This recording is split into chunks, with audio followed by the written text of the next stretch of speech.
Bonjour à tous, c'est Ben de Crypto Addict, je suis ravi de vous retrouver aujourd'hui pour une nouvelle vidéo. Alors on va analyser le marché de la crypto-monnaie et plus spécifiquement le Bitcoin avec le graphe sur Bitfinex. C'est parti!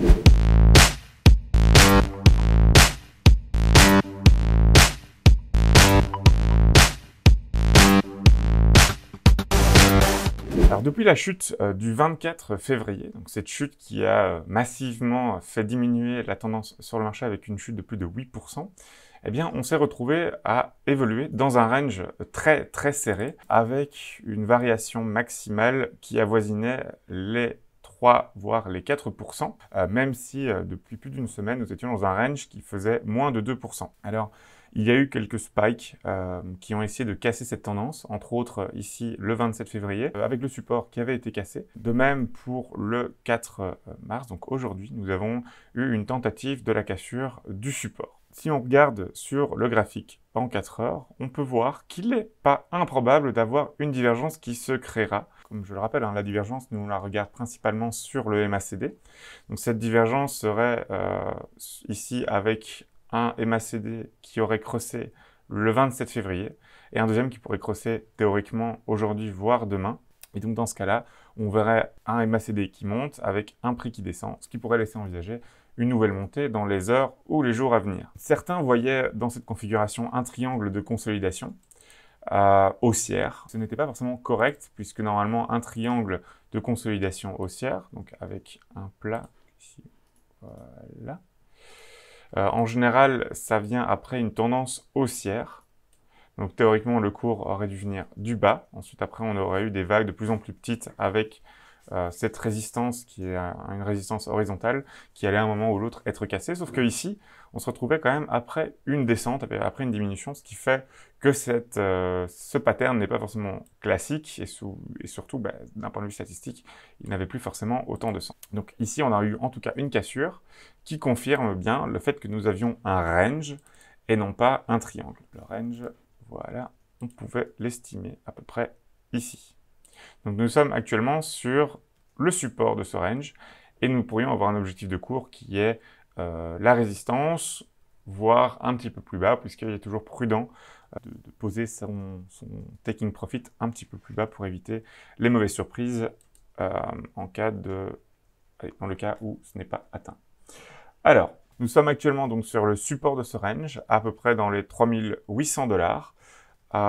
Et si on regarde le support suivant, il se retrouve à peu près ici, donc dans les 3720 $.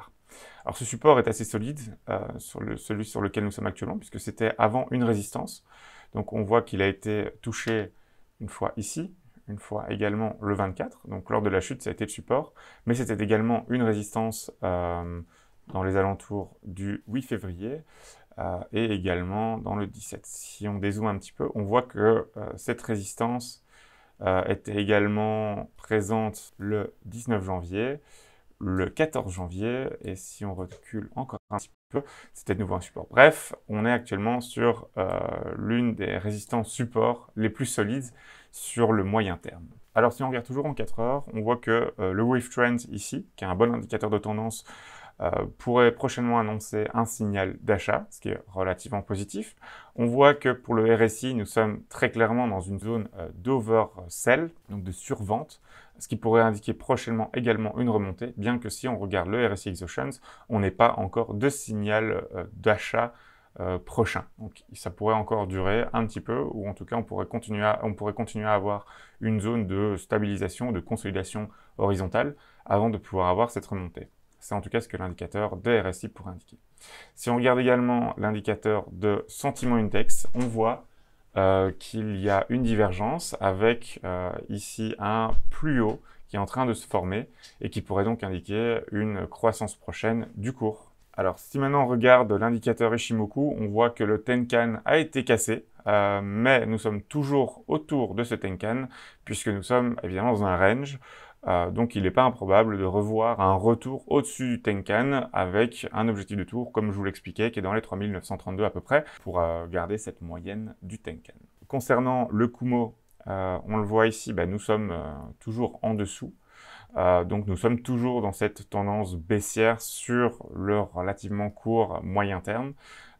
Et donc on a aussi, en fait on voit ici que le bas du Kumo est également sur notre target 1, donc c'est-à-dire dans les 3933 $, et notre target 2, qui est également une ancienne résistance, un ancien support, est sur le haut du Kumo dans les 4000 $ actuellement. Passons maintenant en daily. Alors lorsqu'on est en daily, donc là j'ai déjà mis mes autres supports et mes résistances ainsi que l'extension de Fibonacci, mais en daily, alors on voit que nous sommes dans une no trade zone.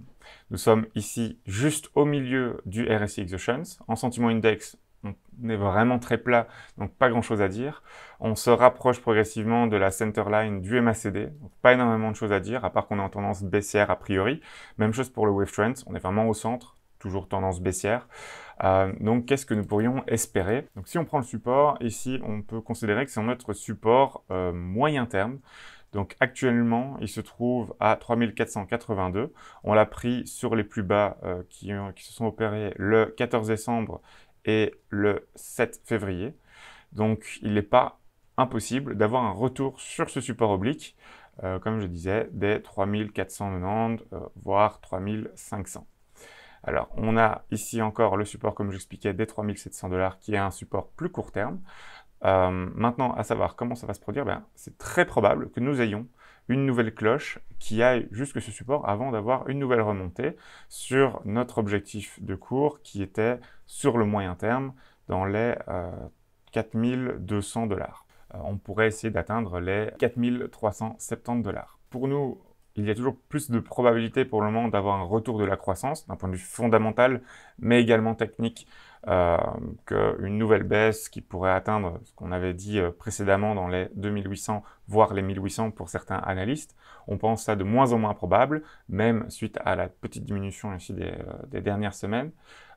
Et on pense toujours qu'une croissance du cours avec un objectif d'abord dans les 5000 $ est encore envisageable. Alors pourquoi on parle des 5000 $?